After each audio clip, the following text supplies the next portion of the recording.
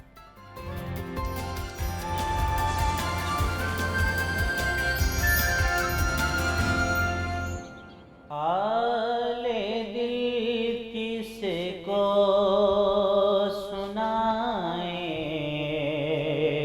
آپ کے ہوتے ہوئے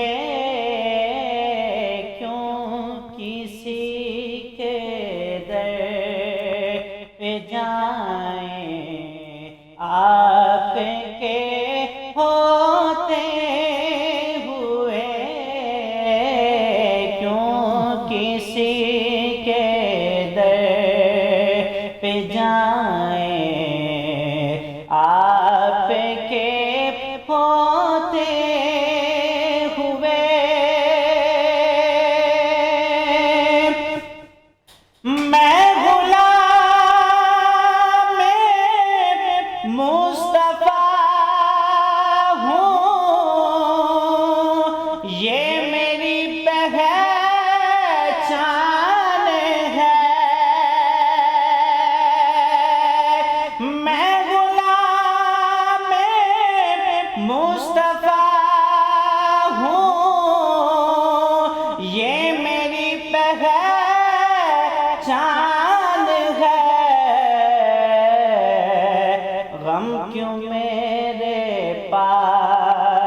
سرکار جائیں، آپ کے ہوتے ہوئے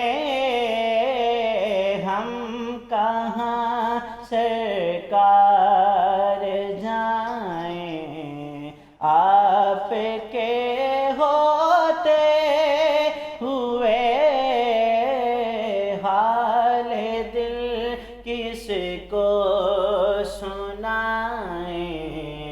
آپ کے ہوتے ہوئے حال دل کس کو سنائیں. ماشاءاللہ سبحان اللہ. حافظ محمد طیب نے بہت ہی جناب خوبصورت انداز میں نبی اکرم صلی اللہ علیہ وآلہ وسلم کی مدح سرائی کی ہے. اور جناب سیگمنٹ ہے ہمارا سیرت نبی صلی اللہ علیہ وآلہ وسلم، جس میں نبی اکرم صلی اللہ علیہ وآلہ وسلم کی تعلیمات کی روشنی میں مختلف سماجی اور معاشرتی مسائل کا حل ڈھونڈنے کی ہم لوگ کوشش کرتے ہیں. تو آج کوثر ولادت مادر امامت جناب فاطمہ الزہرا کا یوم ولادت باسعادت ہے. حضرت فاطمہ الزہرا کی ولادت مکہ میں بروز جمعہ 20 جمادی الثانی کے 5ویں سال میں ہوئی، اور حضرت فاطمہ الزہرا کی ولادت کے وقت رسول خدا صلی اللہ علیہ وآلہ وسلم نے جناب خدیجہ سے فرمایا کہ جبرائیل نے مجھے بشارت دی ہے کہ ہمارا یہ پیدا ہونے والا فرزند لڑکی ہے اور تمام آئمہ اسی کی نسل سے ہوں گی. اور جناب فاطمہ نے نبوت رسالت کے گھرانے میں پرورش پائی اور رسول اسلام کے علم و دانش سے بہرور ہوئی اور رسول اکرم صلی اللہ علیہ وسلم سے زبانی قرآن سنا اور اسے حفظ بھی کیا اور اپنے والد محترم اور قرآن سے بے حد محبت فرمائی اور اپنے والد ماجد کی فیض بخشش وجود سے استفادہ فرماتی تھی. اور یہی وہ کمالات تھے جن کی بنا پر پیغمبر اسلام صلی اللہ علیہ وسلم آپ کو بے حد چاہتے بھی تھے. اور ایک روز آپ صلی اللہ علیہ وسلم کی زوجہ عائشہ نے آپ سے ایک سوال کیا کہ کیا آپ صلی اللہ علیہ وآلہ وسلم فاطمہ زہرا کو اتنا چاہتے ہیں کہ جب وہ آتی ہیں تو آپ تعظیم کے لیے کھڑے ہو جاتے ہیں اور ان کے ہاتھوں کو بوسہ دیتے ہوئے اپنے برابر جگہ دیتے ہیں. تو آپ صلی اللہ علیہ وآلہ وسلم نے ارشاد فرمایا کہ اے عائشہ، اگر تمہیں یہ معلوم ہو جائے کہ میں فاطمہ کو کیوں دوست رکھتا ہوں تو تم بھی انہیں محبوب رکھو. تو آپ صلی اللہ علیہ وآلہ وسلم فاطمہ کو اپنا ٹکڑا سمجھتے تھے اور برابر ارشاد فرماتے تھے کہ فاطمہ میرا ٹکڑا ہے، جس نے اسے اذیت دی اس نے مجھے ستایا اور جس نے اسے راضی کیا اس نے مجھے خوش کیا. تو جناب آج بی بی پاک فاطمہ کی شان و فضیلت کے حوالے سے بات کریں گے. ہمارے ساتھ اس وقت ڈاکٹر پیر طارق شریف زادہ صاحب موجود ہیں. ان سے جانیں گے کہ جناب ان کی شخصیت کے حوالے سے اور ان کی شخصیت سے ہمیں کیا کیا تعلیمات حاصل ہوتی ہیں. اور حافظ محمد طیب نے بھی ہمیں جوائن کیا ہے، انہیں بھی خوش آمدید کہتے. طیب آپ کو بھی خوش آمدید. ڈاکٹر صاحب آپ کو بھی خوش آمدید کہتی ہوں جاگو لاہور میں. کیسے ہیں آپ؟ ٹھیک ہے آج بڑا امپورٹنٹ دن ہے، میں تو کہوں گی ہم سب کے لیے بڑا امپورٹنٹ دن ہے. تو آج بی بی فاطمہ کا یوم ولادت ہے، تو کیا کہیں گے اس حوالے سے، ان کی شخصیت کے حوالے سے ہمیں بتائیے تاکہ ہمیں زیادہ سے زیادہ معلومات حاصل ہو سکے. بسم رب محمد کریم علیہ الصلاۃ والتسلیم. سب سے پہلے تو یادآوری کا شکریہ. اور میں سمجھتا ہوں کہ آج کا عنوان اتنا عظیم المرتبت ہے اور اتنا برکتوں والا، عزتوں والا اور شرف والا ہے کہ اس عنوان کے اوپر لب کشائی کرنا میں سمجھتا ہوں دنیا اور آخرت کی سعادتوں میں سے ایک سعادت ہے. ایک ایسی ہستی کا ذکر آج ہم کرنے کی سعادت حاصل کر رہے ہیں جن کے بارے میں ان کی عظمت اور مقام کا عالم آپ اس بات سے اندازہ لگائیے کہ رسالت مآب صلی اللہ علیہ وسلم کے دنیا سے تشریف لے جانے کی 3 دن بعد ایک اعرابی آیا اور اس نے حضرت یقیناً رسول اللہ صلی اللہ علیہ وسلم سے ملنے کی خواہش سے وہ آئے، لیکن جب انہیں پتہ چلا کہ حضور دنیا سے تشریف لے گئے ہیں تو انہوں نے سوچا کہ میں جو حضور کے اصحاب ہیں، حضور کے ساتھ جن لوگوں نے وقت گزارا ہے، میں ان سے کچھ تھوڑا سا وقت گزاروں ان کے ساتھ اور ان سے پوچھوں کہ رسول اللہ صلی اللہ علیہ وسلم کے معمولات مزاج کیسا تھا. تو کچھ وقت کے بعد جب ان کی حضرت عائشہ صدیقہ رضی اللہ تعالیٰ عنہ کی بارگاہ میں حاضری ہوئی اور ان سے ملاقات کے دوران انہوں نے ان سے پوچھا کہ رسالت مآب صلی اللہ علیہ وسلم کے ساتھ آپ کو ایسی منفرد قربت میسر آئی، حضور کے حرم کا حصہ آپ ہیں، تو آپ یہ فرمائیے کہ رسول اللہ صلی اللہ علیہ وسلم کو اللہ کی مخلوق میں سب سے زیادہ کس کے ساتھ محبت تھی؟ تو حضرت عائشہ صدیقہ رضی اللہ تعالیٰ عنہ نے ایک لمحہ سوچے بغیر یہ فرمایا کہ جتنا وقت میں نے رسول رحمت کے ساتھ گزارا، حضور کے معمولات کو دیکھا، حضور تو سارے عالمین کے لیے اللہ کی طرف سے رحمت اور محبت بن کر آئے، سراپا شفقت بن کر آئے، لیکن جس ہستی کے ساتھ میرے آقا کریم صلی اللہ علیہ وسلم نے اپنی زندگی میں سب سے زیادہ محبت فرمائی ان کا نام فاطمہ الزہرا ہے. اور پھر اس نے اگلے درجے پہ سوال کر کے پوچھا اور مردوں میں سب سے زیادہ حضور نے کس کے ساتھ محبت فرمائی؟ تو جناب عائشہ صدیقہ رضی اللہ تعالیٰ عنہ نے فرمایا کہ ان کے شوہر جناب علی کرم اللہ وجہ کریم کے ساتھ. تو یہ گھرانہ ہی ایسا محبتوں والا، سعادتوں والا، سعادتوں والا گھرانہ ہے. اور جناب سیدہ کائنات مخدومہ کونین حضرت فاطمہ الزہرا سلام اللہ علیہ کی عظمت اور رفت اور شان کا تو عالم یہ ہے کہ آپ یہ دیکھیے کہ جس ہستی کے لیے کائنات تخلیق کی گئی، جیسے ابھی آپ نے سرنامہ کلام میں خود اس کی طرف اشارہ کیا کہ رسالت مآب صلی اللہ علیہ وسلم جن کے لیے اللہ نے کائنات کو تخلیق کیا، گویا ساری مخلوقات میں ساری عزتوں عظمتوں کا محور اور مرکز جو ہستی ہے میرے اور آپ کے رسول صلی اللہ علیہ وسلم، کائنات کے لیے اللہ کی رحمت، اللہ کا خزانہ، آپ کی عزت اور عظمت. اور آپ پھر تصور کیجئے کہ وہ ہستی کی جن کی آمد پر، یعنی جن کے لیے ساری کائنات بنائی گئی، جن کے لیے عزتیں تخلیق کی گئیں، ان کی رسول اللہ صلی اللہ علیہ وسلم کی یعنی اپنی صاحبزادی کے ساتھ محبت کا یہ عالم ہے کہ وہ تشریف لاتی ہیں تو حضور کھڑے ہو جاتے ہیں، ان کے احترام میں کھڑے ہو جاتے ہیں اور ان کے لیے ان آگے بڑھ کر ان کا استقبال کرتے ہیں، ان کے دستے مبارک پر بوسہ دیتے ہیں، بعض اوقات ان کی پیشانی پر بوسہ دیتے ہیں، پھر جہاں حضور بیٹھتے ہیں وہاں بٹھاتے ہیں۔ اور کیا کمال کی بات ہے، آپ ذرا دیکھیے میرے کریم آقا نے کیسی منفرد شفقتوں سے نوازا۔ رسول اللہ صلی اللہ علیہ وسلم کے بارے میں حضرت ام سلمہ یہ روایت کرتی ہیں کہ میں نے دیکھا کہ جتنی دیر تک جناب فاطمہ الزہرا سلام اللہ علیہ اپنی جگہ پر بیٹھ نہیں جاتی تھیں، رسول اللہ صلی اللہ علیہ وسلم اتنی دیر تک کھڑے رہتے تھے، یعنی حضور ان کے اکرام میں اس وقت تک کھڑے رہتے تھے جب تک وہ خود نہیں بیٹھ جاتی تھی۔ اور مجھے یہاں پر امام حجر اسقلانی کا ایک جو فقرہ ہے وہ یاد آ رہا ہے اور میرا دل کر رہا ہے کہ میں اپنے سامعین اور ناظرین کو یہ ہدیہ کروں۔ آپ یہ کہتے ہیں، میں ان سے کسی نے پوچھا، طویل عمر پائی کسی نے پوچھا، آپ نے ساری زندگی حضور کی زندگی کو جاننے کے حوالے سے، حضور کی زندگی کو پہچاننے کے حوالے سے، حضور کا مزاج، حضور کی نشست برخاست، اسے سیکھنے اور سکھانے میں سارا اپنا وقت گزارا، رسول اللہ صلی اللہ علیہ وسلم کی زندگی کے حوالے سے کوئی منفرد بات بتائیں۔ تو انہوں نے کہا کہ میں نے حضور کی زندگی کو جو پڑھا اور دیکھا، سوچا سمجھا، جو ایک تخیل قائم کیا، کہتے ہیں میں یہ سمجھا ہوں کہ دو معاملات کبھی کائنات میں نہیں ہوئے۔ کہا ایک یہ کہ کبھی اللہ کے رسول صلی اللہ علیہ وسلم نے اللہ سے کوئی چیز طلب فرمائی ہو، کسی چیز کی خواہش کا اظہار کیا ہو، دعا کی شکل میں، التجا کی شکل میں، مناجات کی شکل میں، اور اللہ نے اپنے رسول کی کسی بات کو رد کیا ہو۔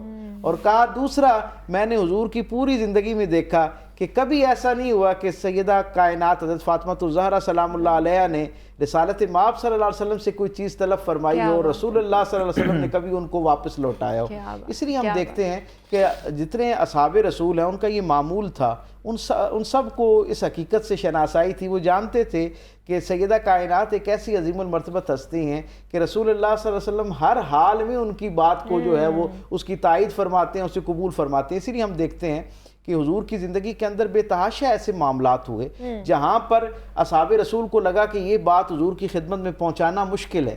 ہوتا ہے نا بعض روزمرہ معاملات میں کوئی چیز ادب کے تقاضے ہوتے ہیں، احتیاط کے تقاضے ہوتے ہیں، زندگی کی اپنے کرینے سلیقے ہیں جن کی بنیاد پہ بعض دفعہ بندہ محتاط ہو جاتا ہے۔ تو جب کبھی ایسی اصحاب رسول کو مشکل درپیش آئی، ان سب کا بالاتفاق جو فیصلہ تھا وہ یہی ہوتا تھا کہ یہ جو بات ظاہری انداز میں کسی کے لیے بھی کہنا حضور کے سامنے مشکل ہوتی تو وہ التجا، وہ گزارش، وہ فرمائش جناب سیدہ کائنات کی نسبت اور تعلق سے جب حضور کی بارگاہ میں جاتی تو سب کو یقین ہوتا کہ حضور کا ان کے ساتھ ایسا مان اور شفقت والا تعلق ہے کہ حضور کی بارگاہ سے ان کو کبھی رد نہیں کیا جاتا۔ جب بھی ان کی طرف سے کوئی خواہش آتی ہے، کوئی خبر آتی ہے، کوئی گزارش آتی ہے تو حضور اس کو ایک لمحہ ضائع کیے بغیر جو فوراً اس کے اوپر فرمان رحمت جاری فرماتے ہیں۔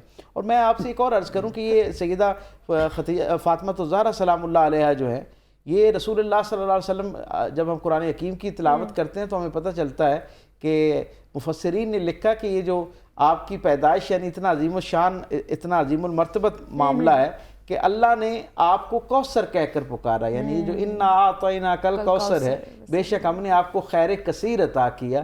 تو مفسرین میں سے ایک بڑی تعداد اس بات پر متفق ہے کہ اس کوثر سے مراد یہ جو خیر کثیر ہے، اس سے مراد حضرت فاطمہ الزہرا سلام اللہ علیہ ہیں۔ یعنی آپ تصور کیجئے نا کہ یہ عربوں کا وہ معاشرہ تھا جو اپنے بیٹوں پر بڑے ناز کیا کرتے تھے اور بیٹیوں کو کے بارے میں جو ہے وہ ایک خاص درجے کی ایک مخاصمت ان کے اندر پائی جاتی تھی، ایک تعصب پایا جاتا تھا۔ اور جب سرکار دو عالم صلی اللہ علیہ وسلم کی شہزادی دنیا سے تشریف لے گئے تو انہوں نے حضور کو طعنہ دینا شروع کر دیا، اور اللہ نے اپنے محبوب کی دلجوئی کے لیے، وہ تو بیٹے کی وجہ سے طعنہ دیتے تھے، اللہ نے سرکار دو عالم صلی اللہ علیہ وسلم کو حضرت فاطمہ الزہرا سلام اللہ علیہ جیسا تحفہ عطا کیا، اور پھر یہ اعلان کر دیا رہتی دنیا تک کے لیے کہ آپ کو ہم نے خیر کثیر عطا کر دی ہے، یعنی ساری بلائیوں کا مجموعہ، منبع و مرکز جو ہے وہ آپ کو عطا کر دیا گیا ہے۔ یعنی حضرت فاطمہ الزہرا گویا ایک ایسی ہستی ہیں جن کے اندر پوری امت کے لیے بلکہ رہتی دنیا تک کے سارے انسانوں کے لیے بالعموم اور رہتی دنیا تک کی ساری خواتین کے لیے بالخصوص ایک ایسا خیر کا خزانہ موجود ہے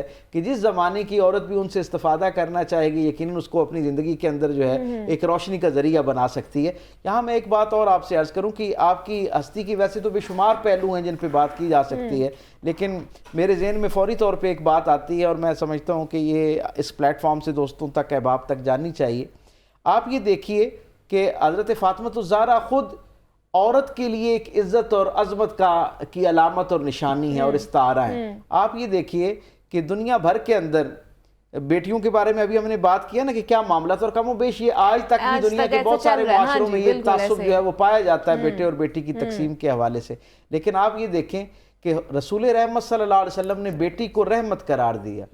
یہ بیٹیوں کی عزت افزائی کا اس سے بڑا اور کیا حوالہ ہو سکتا ہے. لیکن آپ یہ دیکھیے کہ ساری دنیا کی بیٹیاں اپنے والدین کے لیے رحمت ہیں. بے شک. لیکن میں قربان جاؤں سیدہ کائنات حضرت فاطمہ الزہرا سلام اللہ علیہ کے مقام اور منصب پر، آپ اس ہستی کے لیے رحمت ہیں جسے اللہ نے رحمت للعالمین بنا کر بھیجا. تو آپ تصور کیجئے کہ کیا ان کا مقام اور منصب ہے. رسول اللہ صلی اللہ علیہ وسلم کی حدیث مبارک ہے کہ عورت جو ہے، بیوی جو ہے، وہ منکوہ جو ہے وہ اپنے شوہر کا گویا نصف ایمان ہے، اس کے ایمان کی محافظ ہے. اور آپ دیکھیں کہ حضرت فاطمہ الزہرا سلام اللہ علیہ ایک ایسی ہستی کے لیے ایمان کی حفاظت کی ذمہ داری ان کو اللہ نے عطا کی ہے، یعنی شرف عطا کیا ہے کہ وہ ہستی ہیں یعنی جنہیں رسول اللہ صلی اللہ علیہ وسلم نے کل ایمان قرار دیا، جناب علی کرم اللہ وجہ کریم کو. تو یہ شرف بھی بڑا منفرد ہے. پھر آپ یہ دیکھیں کہ رسول اللہ صلی اللہ علیہ وسلم نے عورت کی عزت اور عظمت میں ایک 4 چاند لگاتے ہوئے حضور نے یہ فرمایا اور ایک لافانی فرمان جاری فرما دیا. حضور نے فرمایا کہ دنیا بھر کے جو بیٹے ہیں ان کی جنت اپنے ماؤں کے قدموں کے نیچے ہے. یعنی دنیا میں کوئی بڑے سے بڑا فقیہ، عالم، مفسر، محدث، حتیٰ کہ کوئی صحابی بھی ہوگا تو اس کی جنت اس کے ماؤں کے قدموں کے نیچے ہے. میں قربان جاؤں سیدہ کائنات کی مقام اور شرف پر. آپ کیسی ماں ہیں، آپ ایسے نوجوانوں کی ماں کے لیے ان کی پاؤں میں جنت موجود ہے جنہیں اللہ نے ان کی پیدائش پر ہی یہ خوشخبری عطا کر دی کہ یہ جنت کے نوجوانوں کے سردار ہیں. تو ہر نسبت اور تعلق سے ہم دیکھتے ہیں کہ حضرت فاطمہ الزہرا سلام اللہ علیہ کی شان جو ہے وہ عزت، عظمت، ورا الورا ہے. جتنا آپ ان کے بارے میں سوچتے جائیں اکرام کا درجہ جو ہے وہ بڑھتا جاتا ہے. آپ دیکھیں نا میرے کریم آقا جب ان کے پاس ملنے کے لیے وہ آتی تو حضور ان کے پیشانی پر بوسہ دیتے، بعض دفعہ ان کے سر اقدس پر بوسہ دیتے، اور حضرت خدیجہ الکبریٰ سلام اللہ علیہ کو یہ فرمایا کرتے کہ میں انہیں اس لیے چومتا ہوں کہ مجھے فاطمہ الزہرا کے اندر سے جنت کی خوشبو آتی ہے. یعنی آپ کا مزاج، اس کا مطلب کیا ہے، یہ ایک علامت ہے کہ آپ کی تربیت، آپ تصور کریں نا کہ تربیت کہاں سے ہو رہی ہے. یعنی کائنات کی بہترین ماں جو ہو سکتی ہے محسنہ اسلام سیدہ خدیجہ الکبریٰ سلام اللہ علیہ، اگر ایک طرف آپ کو ان کا سایہ شفقت میسر ہے اور دوسری طرف بطور والد کائنات کی سب سے عظیم المرتبت ہستی جناب رسالت مآب صلی اللہ علیہ وسلم کی براہ راست شفقت، محبت اور توجہ حاصل ہے. تو ہم دیکھتے ہیں کہ پھر حضور کے ساتھ آپ کی تقرب کا، محبت کا معاملہ جو ہے یہ آخری لمحے تک حضور کی زندگی میں ان کے ساتھ جو ایک محبت ہے وہ اسی طرح منفرد نظر آتی ہے. آپ کے لیے جب شادی کا مرحلہ آتا ہے تو ہم دیکھتے ہیں کہ آپ کا یہ شرف ہے، سرکار دو عالم صلی اللہ علیہ وسلم نے جناب علی کرم اللہ وجہ کریم جیسی بے مثل اور بے مثال ہستی جو ہے اس کا انتخاب کیا ان کے لیے. کس محبت اور رچاؤ کے ساتھ انہیں جو ہے وہ اپنے گھر سے رخصت کیا. اور پھر اگلے درجے پہ ابتدا درجے میں جو ہے جب شادی ہوئی تو تھوڑا فاصلے پر آپ کا گھر تھا. پھر رسول اللہ صلی اللہ علیہ وسلم کی طبیعت کے اوپر یہ اس بات کا ذرا گراں گزرنا شروع ہوا، ذرا مشکل ہونا شروع ہوئی روز آنا جانا. تو حضور نے پھر جناب علی کرم اللہ وجہ کریم کو کہہ کے اپنے گھر کے قریب حضرت فاطمہ الزہرا کی جو ہے وہ رہائش کر دی اور آپ کو اپنے قریب کر دیا.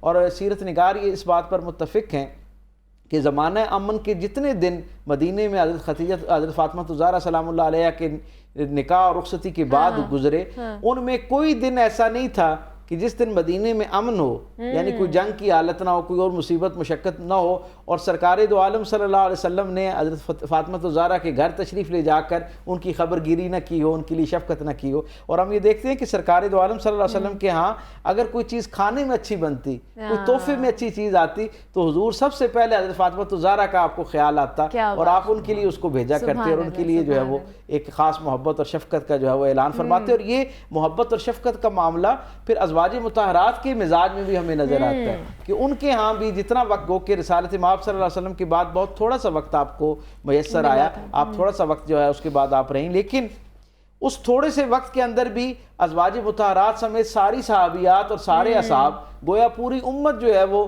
حضرت فاطمہ الزہرا سلام اللہ علیہ کے ساتھ اسی طرح عقیدتوں سے اپنے دل جو ہیں عقیدتوں کے چراغ ان کی بارگاہ میں پیش کرتے رہے، خراج عقیدت ہدیہ سپاس ان کی بارگاہ میں پیش کرتے چلے آ رہے ہیں. میں نے جیسے ابھی حضرت عائشہ صدیقہ رضی اللہ تعالیٰ عنہ کا فرمان ذیشان آپ سے شیئر کیا، ان سے لے کے لمحہ موجود تک اس امت کا ہر آدمی جو ہے اس کا سر حضرت فاطمہ الزہرا سلام اللہ علیہ کی بارگاہ میں عقیدت اور احترام کے ساتھ جھکا ہوا نظر آتا ہے۔ بے شک۔ اچھا ڈاکٹر صاحب، لاسٹ پہ یہی آپ سے جاننا چاہوں گی کہ ہم نے جس طرح حضور پاک وسلم کی اور بی بی فاطمہ کی، مطلب والد اور بیٹی کی ایک ہم نے شخصیت کے حوالے سے، تعلق کے حوالے سے بات کی، کہ آج کے دور میں والد اور بیٹی کا کس طرح کا تعلق ہونا چاہیے؟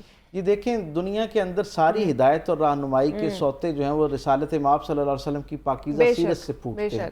اللہ نے اس زندگی کو اسوہ کامل قرار دیا ہے، تو جہاں زندگی کے باقی عمومی ماحول اور مزاج کے اندر حضور کی زندگی جو ہے وہ رہنمائی فراہم کرتی ہے، یہ کیسے ہو سکتا ہے کہ دنیا کے اندر اتنا اہم ترین جو شعبہ ہے، باپ اور بیٹی کا جو اہم ترین رشتہ ہے، اس کے اندر روشنی موجود نہ ہو؟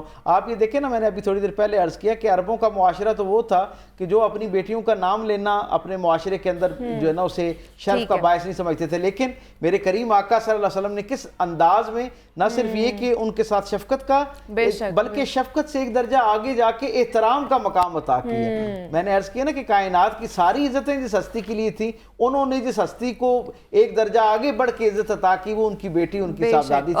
آج کے جو والدین ہیں انہیں بھی اپنی بیٹیوں کو ایسی شفقت اور ایک درجہ آگے بڑھتے ہوئے شفقت محبت کے ساتھ ساتھ احترام عطا کرنا چاہیے، اور عزت بھی احترام ادا کرنی چاہیے۔ ڈاکٹر پیر طارق شریف زادہ صاحب ہمارے ساتھ موجود۔ ڈاکٹر صاحب بہت شکریہ آپ کے وقت کا، اور بڑا اچھا آج کا موضوع تھا جس کے اوپر آپ نے روشنی ڈالی۔ اور حافظ محمد طیب سے میں چاہوں گی کہ جاتے جاتے ایک اور کلام ہمارے نظر کیجیے۔ مدینے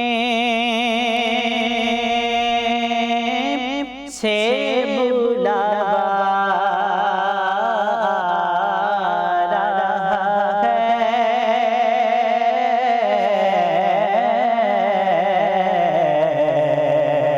میرا دل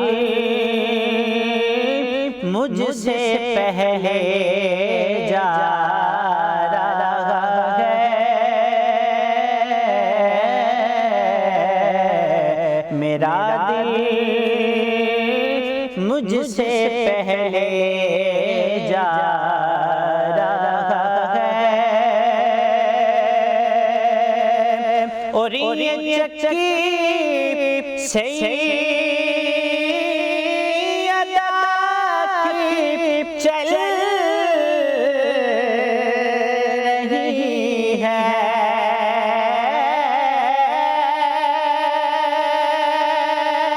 یہ چکی سیدہ کی چل رہی ہے، زمانہ جتنا لنگر کھا رہا ہے، زمانہ جتنا لنگر کھا رہا ہے، نواسوں کا وسعت کا بانٹتے ہیں،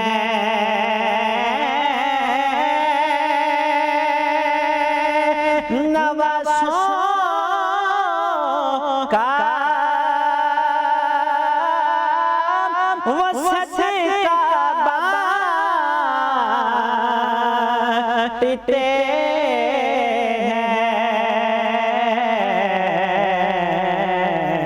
زمانہ ان کا صدقہ کھا رہا ہے،